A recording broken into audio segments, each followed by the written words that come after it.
Hello subscribers and others, it's David Hoffman, filmmaker, and you know that I collect these films from the 1950s. And I'm very interested in that period of time because I lived during that time and because I think it would be helpful to you, my audience. So you're about to see a clip from a film about post-war Europe and the people who were growing up at that time. People who had lived through war, all the buildings destroyed, people starving, many people whose family members had died or people they knew had died, children who were put in kind of slave camps where they worked during the war for the Nazis. This was a terrifically rough time for Europeans. And I think this documentary, done at that time, is amazing in what it says. I've had some personal experience with this because although I grew up in the United States where we didn't have any bombed out buildings and we had food, we did know some people whose fathers had died, but we didn't have anything like what Europeans experienced. And I have some friends who are German and they fear starvation. And I hope that a fair number of people who see this are from Europe and lived through this time, could comment on it. I really appreciate the comments that I'm getting from so many of you. Thank you. Take a look at this documentary clip. Tell me what you think. Ricordi. Remembering those times is always a bit sad. One would see the trains coming in from the south and unloading these men.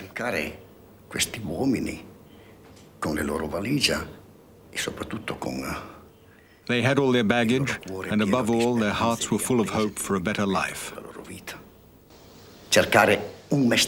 They came to look for a job in order to get a wife, and then their greatest dream, a car. Ultimo sogno, una macchina. Non avevano sogni irrealizzabili. Avevano semplicemente. They weren't impossible dreams. People just wanted to achieve the standard of living they saw on television. Attraverso la televisione. The first thing I wanted in the house was a television, and then the other household goods. Every month there was something else to buy. La lavatrice, ogni mese doveva fare una spesa e cercare di fare una spesa. Tutti cominciavano a comprare la macchina e mi sono preso una. In the 60s, everyone started to buy cars, and I bought a Fiat 500. I went with my wife to Fiat. Ho portato la moglie lì, mi sono messo dentro. I felt so emotional that my legs were shaking. I was so excited. I'd worked and waited such a long time for this car. A una persona del popolo. To tell a working man in Turin in the 1950s that in 8 years he'd own a car was like telling a man in 1500, one day I'll take you to the moon. Guarda che ti porto sulla luna. In England in 1959, the recovery was so complete that an election was won with the slogan, "You've never had it so good." As the Prime Minister has said, the standard of living has gone up.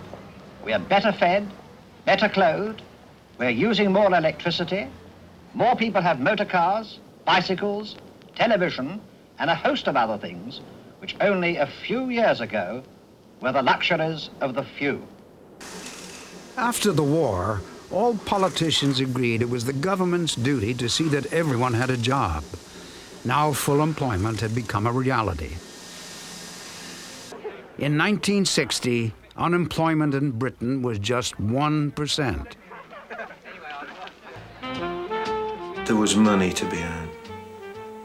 Money to be earned and spent. So I'd enjoyed it. That's what I think money's for.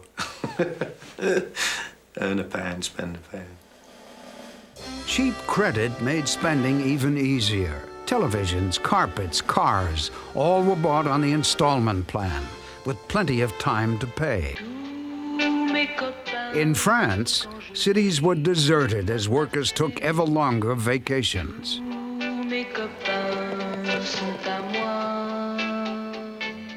The new generation had put the austerity of their childhoods behind them.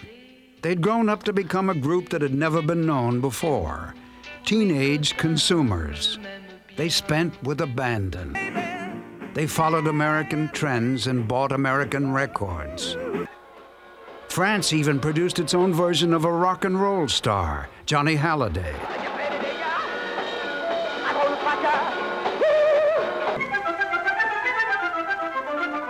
Qu'est-ce que Brigitte Bardot? Un élément non négligeable du commerce extérieur français. On lui est redevable, en partie, de l'équilibre approximatif de la balance import-export qui vient d'être enregistré pour la première fois depuis de nombreuses années.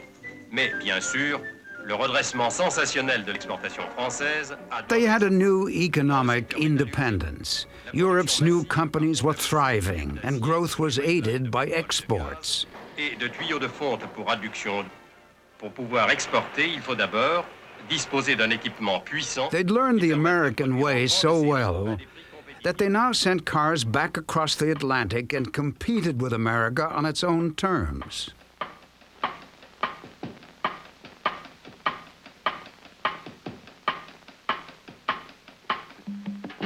Americans discovered there were other ways to see the USA than in their Chevrolets. Count the foreign cars in this picture. We'll even help you. 1, 2, 3, 4, 5, 6, 7, 8, 9, 10. There are dealerships that look like this in Darien, Connecticut, Washington, D.C., Denver, Colorado, and Detroit, Michigan. Motown, USA. They've come a long way in just 22 years. They are not the enemy. They're the competition. But for men like Bill Shea, memories of World War II were still fresh. The reinvigoration of Germany through the Marshall Plan seemed unfair and a threat to American workers.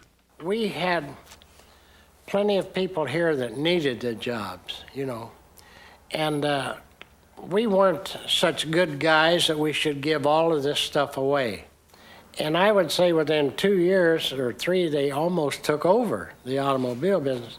And I actually got to the point where I hated to see one, and I hated to see the people come in with one. You know, I had a feeling like of all of the things for this guy to buy, he has to buy a damn German car. But for Germany, selling cars to America was one of the keys to economic recovery. For 5 years, unemployment never rose above 1%. There was a shortage of workers. George Steger felt like a rich man. Mit unserer Arbeit hatten wir ein gewisses... Through our work, we gained self-respect, confidence. Wir waren etwas. We felt we were somebody. We could buy things. That meant something, and we enjoyed it. Sich drüber gefreut.